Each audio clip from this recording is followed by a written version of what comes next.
In the epistle today, Paul plays around with this idea of freedom and slavery. And he's using the same words, but obviously in some different senses, because, there is a sense in which, yes, we're a slave to righteousness, right, or to God, but that's not the same kind of slavery, right, that the way he's using the word when he talks about slavery to sin, right?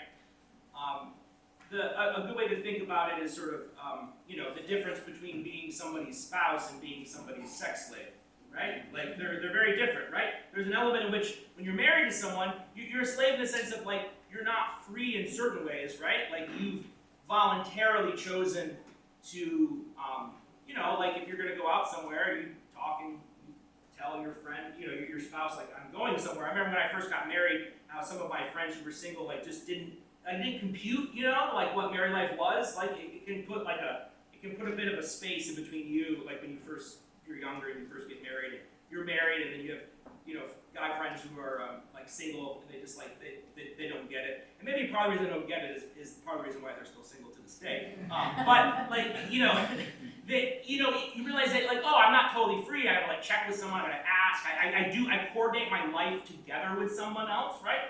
And so there's a way in which like courting and living your life together with somebody else means a loss of freedom in a sense of I'm losing certain opportunities or ways of doing stuff. But the real way to think about this is it's a good analogy is like when you're transitioning from childhood to adulthood, right?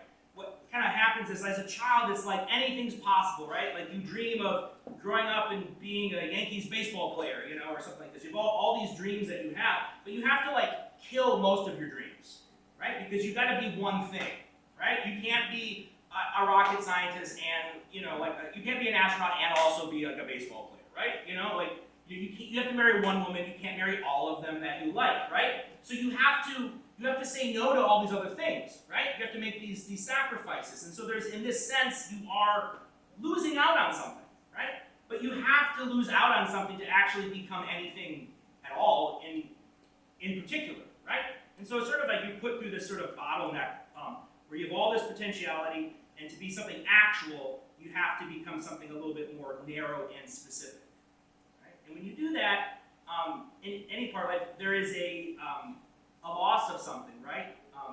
And to commit your life to someone is also a similar way, like where I'm becoming something together with this other person. Therefore, there's this loss of freedom. And marriage is a good analogy here because our relationship with God is very much like a marriage, right? This is a theme that occurs over and over again throughout the entire scriptures. And so, however, it also you just don't lose certain things or you're less free. You also become more free in other ways, right? When you decide to get married, it's like I am able to have kids and have a family. I'm able to become a better version of myself or something like this, right? And so there's this interesting way in which what Paul's getting at is there's a type of voluntary or free slavery where I am committing myself to somebody else, right?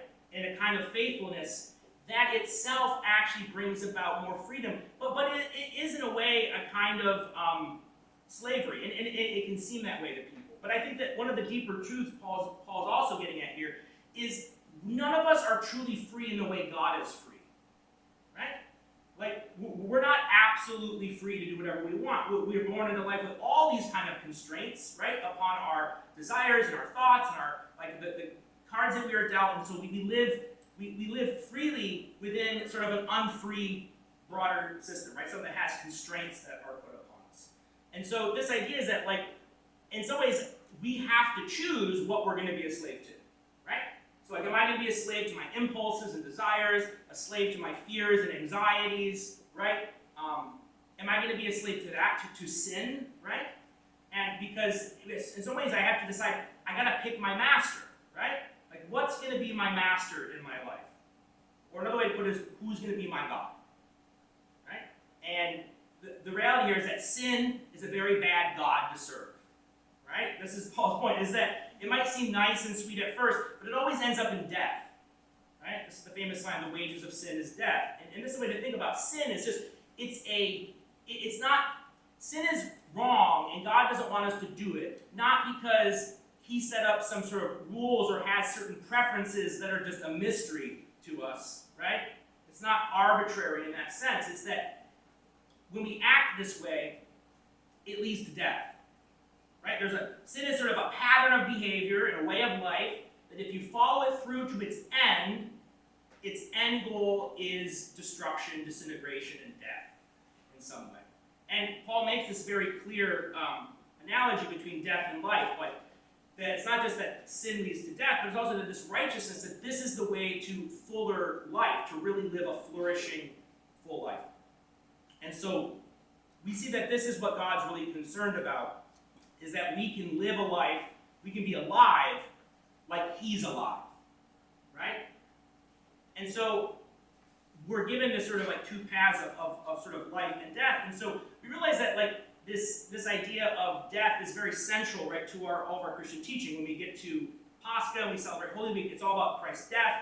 And when we get to Pascha, it's all about celebrating Christ trampling death by death, right? Death is this ultimate enemy.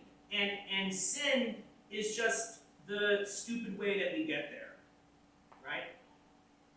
And so Paul is giving this idea that to avoid that, right, to avoid these patterns of behaviors, it's not as simple as just saying, I'm just not going to do them, right? It's that I have to pick something else to follow, right? I have to pick a different master to run and rule my life. I have to pick a different God that I'm going to worship, right? I got to pick a different master that I'm going to serve.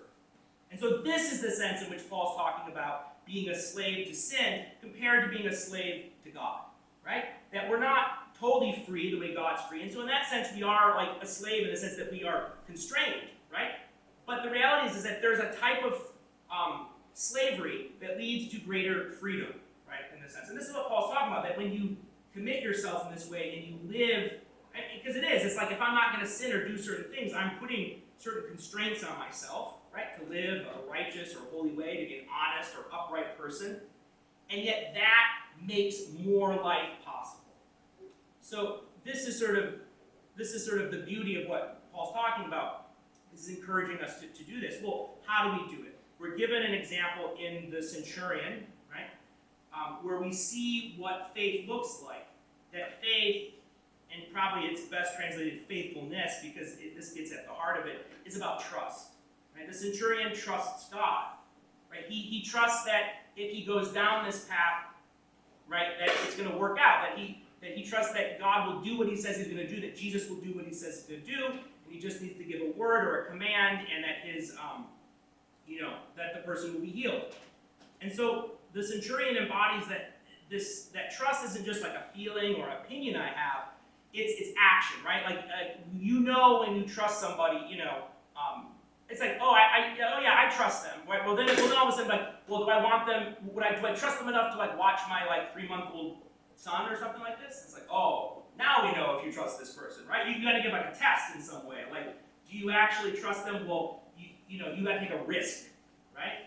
And the more you trust someone is really in proportion to like how much risk you're willing to sort of like take on them. You see, the centurion is willing to take this risk. He's willing to take a life and death risk because he trusts God so much, and so his trust is an action. And that's why it's better to understand this idea of like faithfulness, right?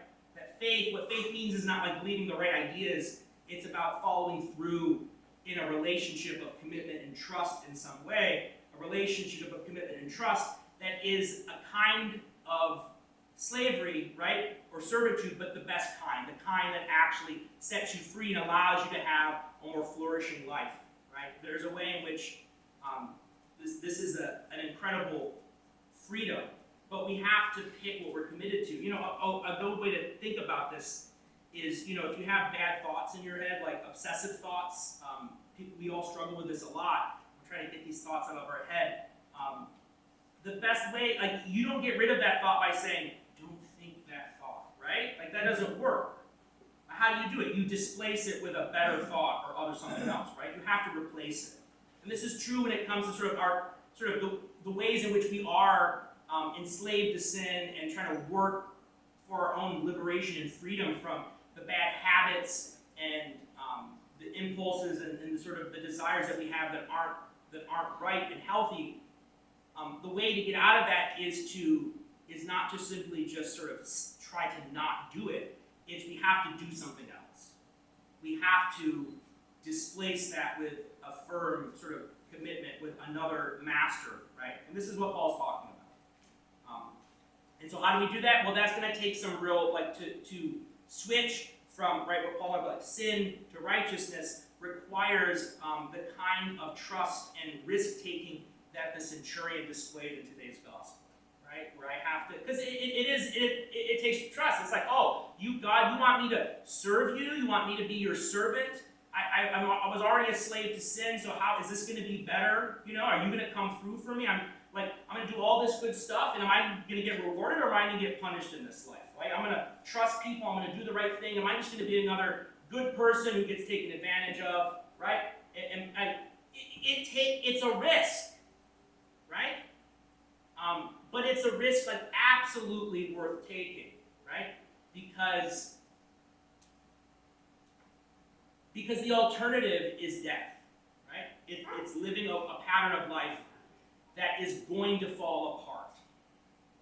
And so this is why faith is so important. And also why faith, and whatever faith or trust we have, is always already a gift from God. It's a grace, right? We recognize this, that the ability to sort of trust God in this way, comes with it. We're given that strength by God to be able to make that risk. And so a prayer that we can have is simply this, that God would give us the faith, right, to take the necessary risks to trust Him so that we can be freed from sin, right? So that, right, not so that we're not doing bad things, right, so that we can live, right, so that we can live well. Lord Jesus Christ. Glory forever.